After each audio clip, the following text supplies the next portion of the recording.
सोनिया गांधी ये सिर्फ एक नाम ही नहीं है, बल्कि चमचों के लिए त्याग की एक मूर्ति है। वो हमारी नेता हैं, वो इस देश की माँ है, राहुल जी की नहीं है, सिर्फ देश की माँ है। जिसकी चाटुकारिता करने के लिए कांग्रेसी चमचों के साथ साथ लुटियंस मीडिया भी ललायित रहती है। इन दिनों सोनिया गांधी खूब चर्चा में है। इस बार चर्चा में होने का कारण इसकी नाकाबिल संतान राहुल गांधी नहीं, बल्कि पालघर में साधुओं के मॉब लिंचिंग पर इनकी चुप्पी है। आतंकियों के मरने पर आंसू बहाने वाली सोनिया की इस हादसे पर चुप्पी को लेकर जब एक पत्रकार अर्नब गोस्वामी ने सवाल किया तो सोनिया गांधी बौखला उठी। साथ में उसके कांग्रेसी चमचे भी बिलबिला गए। हिंदू धर्म के संत थे, जूना अखाड़े से थे, उनकी हत्या पर आपकी चुप्पी क्यों है भाई? और आपकी पार्टी की क्या नाम है, अंतोनिया माइनो, जो आपकी पार्टी की प्रेसिडेंट बनी है, वो चुप क्यों है? अर्नब पर कई राज्यों में मामले दर्ज करवाकर दबाव बनाया गया। अब सवाल ये उठता है कि एक पत्रकार के सवालों को बंद कराने के लिए आखिर कांग्रेस पार्टी इस हद तक क्यों जा रही है? इस सवाल के जवाब के लिए आइए आपको थोड़ा फ्लैशबैक में ले चलते हैं।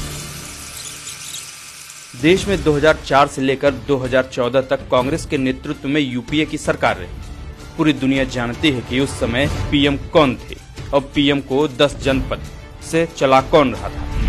जो लुटियंस मीडिया आज मोदी सरकार में पत्रकारिता खतरे में है का नारा बुलंद करने में लगी रहती है, वो यूपीए सरकार के 10 साल के कार्यकाल में देश में हुए कॉमनवेल्थ घोटाला, 2G घोटाला, कोयला घोटाला जैसे घोटालों को छिपाने के एजेंडे पर काम कर रही थी।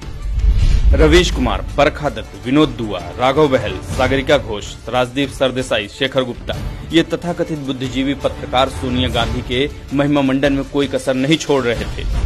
10 साल की सरकार में जैसे जैसे सोनिया गांधी मजबूत होती गई, वैसे वैसे लुटियंस मीडिया भी उनका गुलाम बनता रहा। जब देश में एक के बाद एक घोटाले हो रहे थे, निर्भया कांड जैसी बर्बरता हो रही थी, देश पर 26/11 जैसा आतंकी हमला हुआ,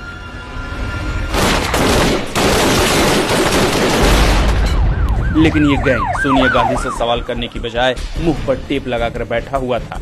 चाटुकारिता की हद पार करते हुए सोनिया को खुश करता रहा और सारा ठीक रहा, मनमोहन सिंह के सिर फोड़ता रहा।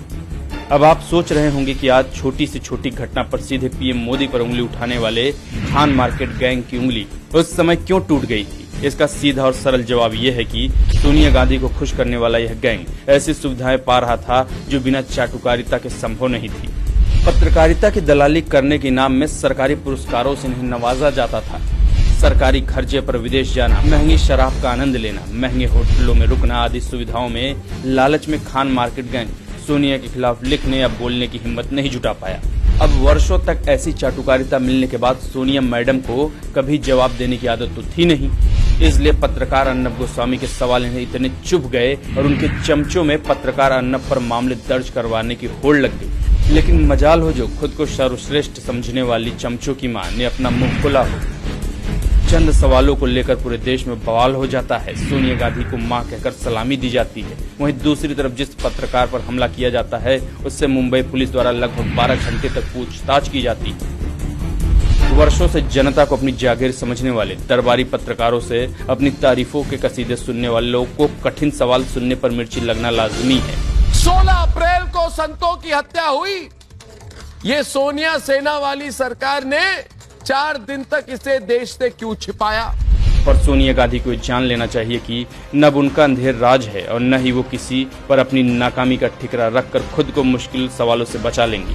अब चाहे उसे कितनी भी बौखलाहट क्यों न हो, पर अपनी नाकामयाबी का जवाब उसे देना ही होगा।